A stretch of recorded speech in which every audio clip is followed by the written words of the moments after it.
Hey guys, SFP here, and welcome to episode 31 of my FIFA 15 DC United Career Mode.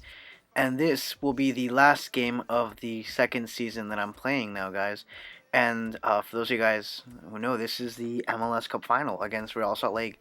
While I'm checking here the youth squad, and like I said, guys, I'm very picky. So far, Daniel Cooper is looking very promising, so I think I might have to sign him up. For those of you guys who remember, this actually is a repeat of the last MLS Cup final where I won 2-0 in the last like 5 minutes, like 5 minutes game time, like in the 85th minute. That's when I scored the first one, and then I scored the last one in the 89th minute. That one was actually pretty hard. It was a hard fought battle, excuse me, if I remember correctly. Now I did face Russell Lake again this year, actually, in the Open Cup final. That one I handily gave them a 3-0 shellacking. So I'm not sure how this game will end, guys. I guess you could put the caveat that no one really cares about the Open Cup, so maybe they sent out a weaker side and I was able to take advantage of that. Who knows? But I am a little worrisome here because I don't want to underestimate Real Lake here because they are a great team, or at least this team, this reiteration of the team. Although I guess exactly this reiteration isn't exactly the same one I'm mentioning, but the FIFA 15 version of Real Lake is a very good team. This right now, not so much. Jeff Cassar has had many issues with Real Salt Lake, and I hate to say this, but I think he's on the chopping board at some point. What do you, any Real Salt Lake fans or any MLS fans who are watching currently, what do you think? Do you think they're gonna stick with Jeff Cassar? I mean, now that they lost their GM, in I can't remember his GM right now. He's currently in Seattle right now at the moment. Jason Christ is in New York City, and they recently let go of their president. I want to say there's the big three, and they recently let go. So this is obviously a whole new, different version of Real Salt Lake. They're gonna have to find their identity again, whatever that may be. Here we go with our first shot on target. It's a nice give and go here, nice play. Unfortunately, the defenders there uh, disturbed my forward Fabio Swindle enough that he wasn't able to get it on frame. Anyways, I think Jeff Cassar. I mean, he's already had a whole season, and even last season was a lot better. But technically, last season, I don't think we should judge him for last season, even though he did well. Basically, because he was using. Oh, what a nice save there! Fabio Swindle with a shot. Nice save there by Nicky Ramondo. We shouldn't judge them based on the last season because technically that was still Jason Christ's team. That was still Jason Christ's mentality. Now they're going and shifting. At least they were trying to go for a new formation in the 4-3-3. I don't know exactly how well they've been uh, doing with that. And here we see a spectacular shot by, I want to say, Kyle Beckerman. And let's see who it is. Are we going to zoom in at some point? No, it's Luis Gill, guys. Luis Gill just rocketed that shot. It was a beautiful shot. Bill Hamid was in no man's land. And we're already on a deficit early on in this game. And this is obviously not the Real Salt Lake team that we saw in the U.S. Open Cup. They're here to play. And they mean business. Now, if only Luis Gill was actually that good in real life, guys. Am I right? If that was the case, then we wouldn't be in the search for the eternal number 10 that we've been searching for years. I remember when Luis Gill actually showed up, or when he was actually going into the MLS lottery, and maybe we're speculating where he should go. And I think in the long run, him going to Real Salt Lake was probably the best for him because, first of all, he was under a great coach, under Jason Christ.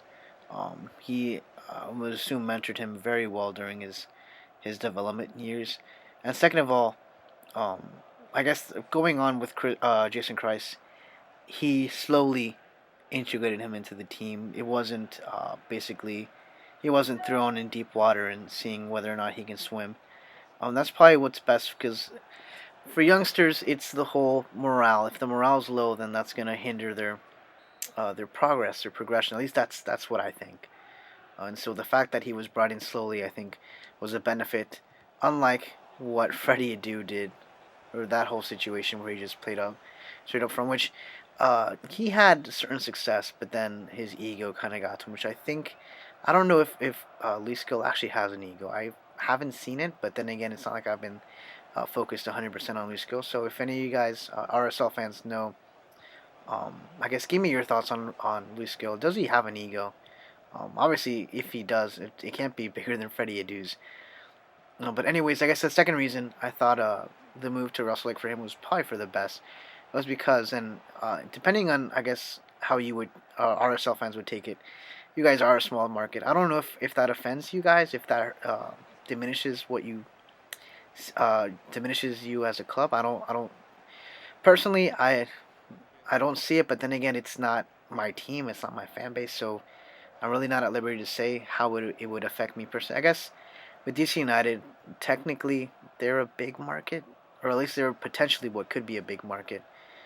And it's weird to hear DC as a small market in general, especially with uh, United's efforts and how they've won 4 MLS Cups. It doesn't seem like a small market, but when you compare it to the likes of New York, LA, I think even Chicago, Seattle, at least soccer wise, Seattle is obviously considered a big market. When you compare to those big giants, then DC kind of looks at the lower end of the spectrum over there. And so far, as we've seen here, we haven't been able to put too much of a worry on Nick Romando here, and Russell Lake seemingly so are going to take the lead in the first half if I can't muster up some sort of magic here in the last few minutes. But yeah, guys, if you guys have any thoughts on, I guess, Russell Lake as a team right now, it's a darn shame because they've actually the possession game that they played has been spectacular. And it's a shame to see an era like that go. And I mean, not to mention, I don't have too much confidence in them in the going into the Concacaf Champions League. I think out of the 5 teams that are there, I think DC's gonna make it, and it's not because I'm a DC fan. I just think the group is easy enough that DC can make it. I mean, they already got 6 points using just their bench, so I'm assuming what's gonna happen is a repeat of last Concacaf Champions League, where we're gonna go into the next round, but we're just gonna like drop like a rock against whichever team we face next season. I'm trying to remember what other teams. I know Vancouver's in the same team as Seattle, and for those Seattle fans, I think Vancouver's going to be the one going through. I don't see Seattle using the CONCACAF Champions League, or it. At least I know for Shiggy Smith, it's not as important as it is to this Canadian fan bases, because Canadian teams, I should say, because if we see based on the records previously, the Canadian teams take more importance on this cup than they do the regular season. I.e., Toronto made a great run, and I'm skipping on Montreal, who made the final this iteration. So I think out of those two, saying Seattle is going to basically be knocked out in the group stages. Also because the importance that they have for the MLS Cup. They're trying to establish themselves as a great team in MLS. And the way you do that is by making MLS Cups appearances and hopefully winning one in the long run. And right now they're not in the best position. Had this been maybe a month or two ago, then I would say they have a better shot. But I think they're going to gear more towards solidifying that MLS Cup spot. That as of yet, they've always been in MLS Cup since their initiation. And here we see Arieta with a shot, and Nick Romando comes up big. And unfortunately, I cannot break the wall that is Nick Romando. But anyways, I don't think Seattle's going to make it because of the fact that they're going to focus on getting in the MLS Cup playoffs.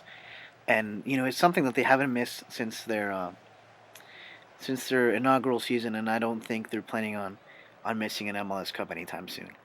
And then the last team that I'm trying to remember here, LA Galaxy. The LA Galaxy are definitely going to the next round. That team was built to win MLS, excuse me, not MLS Cup. Well, it was built to win MLS Cup, but it's also built to win the CONCACAF Champions League. And if they don't, then I'm going to say it's going to, if they don't win a version of the CONCACAF Champions League with the team that they have right now. And before I finish that sentence, There is the goal from Kyle Beckerman, and we are in a horrible position, 2-0 down. Our chances of winning this version of the MLS Cup, this year's MLS Cup, does not bode well at the moment. What a rocket by Kyle Beckerman, guys.